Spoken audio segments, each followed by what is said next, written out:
Hey parents, home is a place to laugh, learn, and play, and a place where everyone should always feel safe. That's why at Kidda, we believe that protecting children from house fires is everyone's cause. Join us in our mission to help families everywhere learn about fire safety so we can help keep children safe at home and ensure lots more laughs in the future. Learn about the importance of smoke alarms and creating your own home fire safety plan by visiting causefораlarm.org. Hey friends, it's Mr. Jim and welcome back to Kid Short Stories. I want to make sure that you and your parents are following our Instagram page for Kid Short Stories because that is where I love to go live and hang out with you and give up all the latest updates from the spy team. And that's where we talk about all things that are spy. Today's story comes to us from Sid from Hong Kong. Hey Sid, he sent me an awesome idea for a story and you can too. Just head over to kidshortstories.com, send me your idea and maybe we'll turn it into an awesome adventure. Are you guys ready for today's story? Me too, let's go!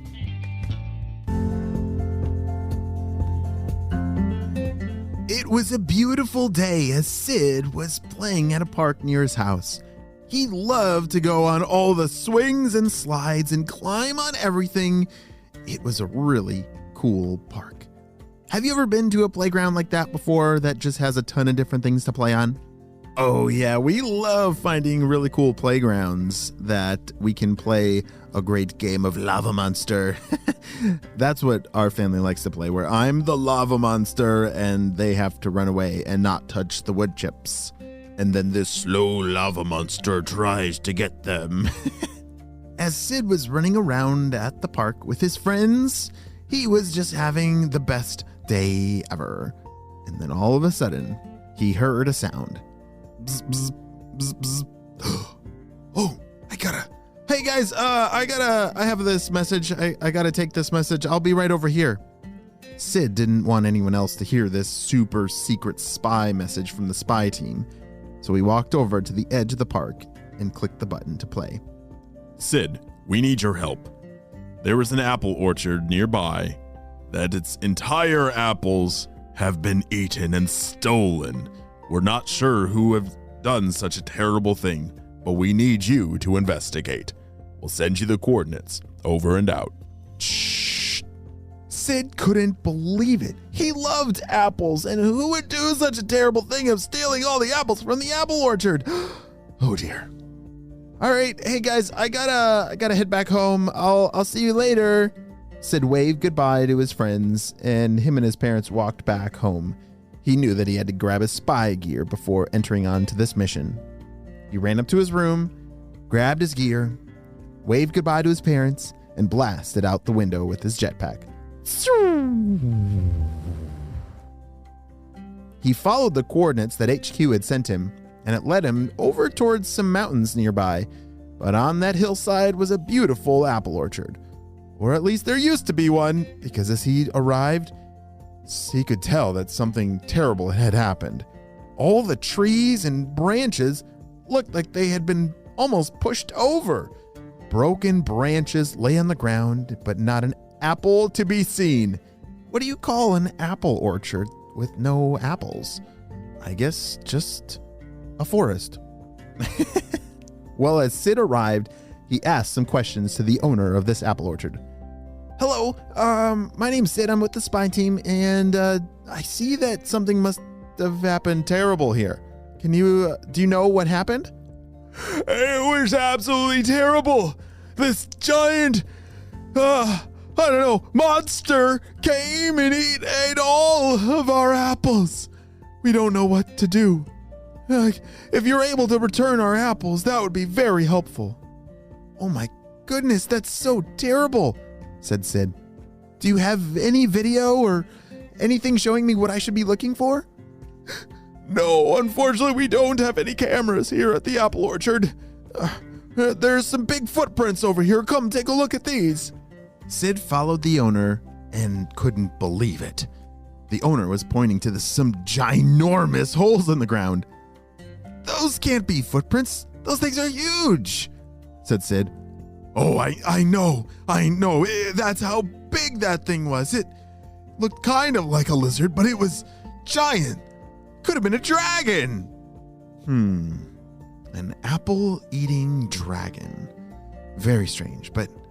All right, well, thank you for explaining all this. I hope to find your apples, sir, and I'll let you know if I do. Oh, thank you. Thank you very much. Good luck, and be safe. The owner waved goodbye as Sid blasted off on his jetpack. He was trying to follow the footprints, and it looked like they were headed in this direction. Pretty soon, he saw exactly where they went. Holy smokes! It looks like those tracks go right into that huge cave on the side of that mountain. Oh dear, I think that giant thing must live in that cave. Let me fly closer and see if I can check it out. He flew his jetpack closer, hovering over the ground, but right in front of the entrance to the cave. He didn't see anything, but then, all of a sudden, Ow! Hey! Let me go! Shouted Sid. You're coming with me.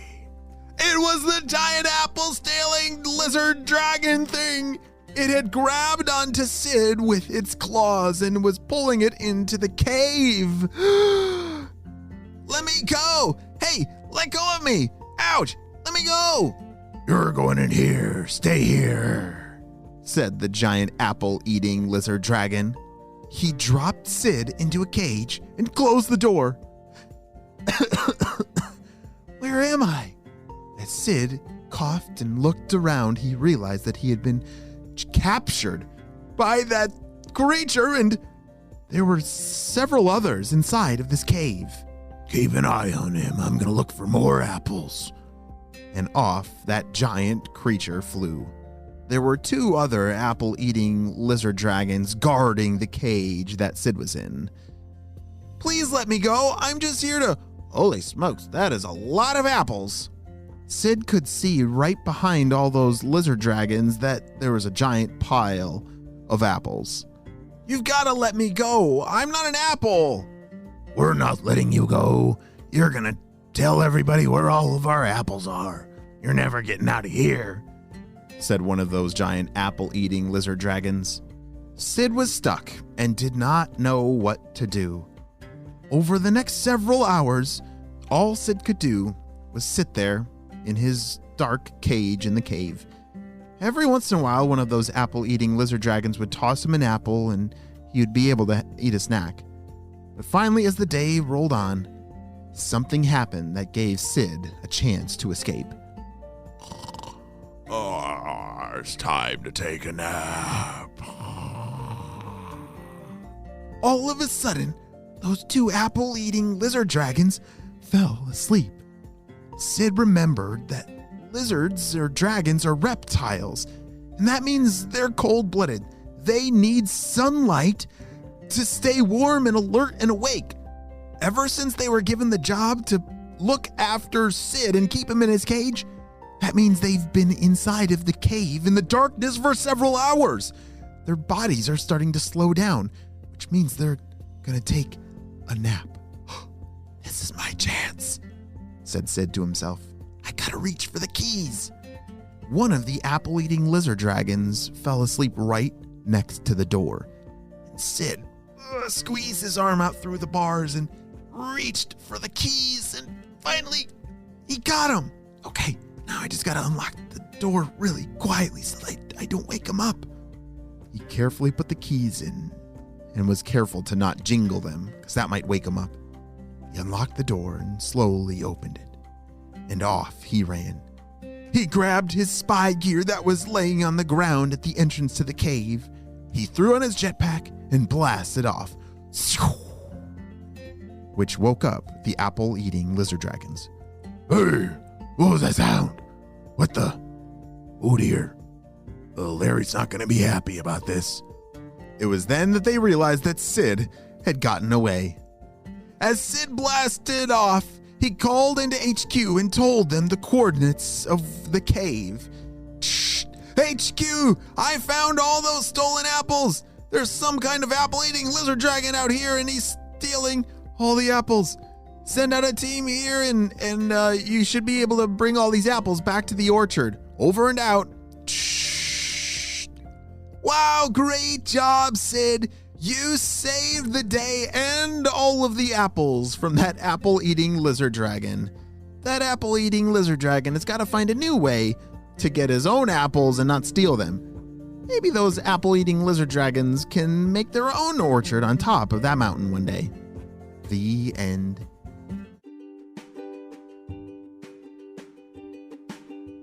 Hey friends, I need your help celebrating a birthday. The drum roll, please. Happy birthday, Mateus from BC, who's turning 5 years old. Mateus loves to play with his sister, Amanda. He loves to play jiu-jitsu and soccer. At home, he loves to go on adventures with his mysterious friends, Crazy Duck and Duck, my friend. Well, Mateus, I'm so glad we got to celebrate you and your big day on the show. Happy 5th birthday. Well, friends, I hope you all have a super duper day, and I'll see you next time. Bye. Hey, parents. Home is a place to laugh, learn, and play, and a place where everyone should always feel safe. That's why at Kidda, we believe that protecting children from house fires is everyone's cause. Join us in our mission to help families everywhere learn about fire safety so we can help keep children safe at home and ensure lots more laughs in the future. Learn about the importance of smoke alarms and creating your own home fire safety plan by visiting causefораlarm.org.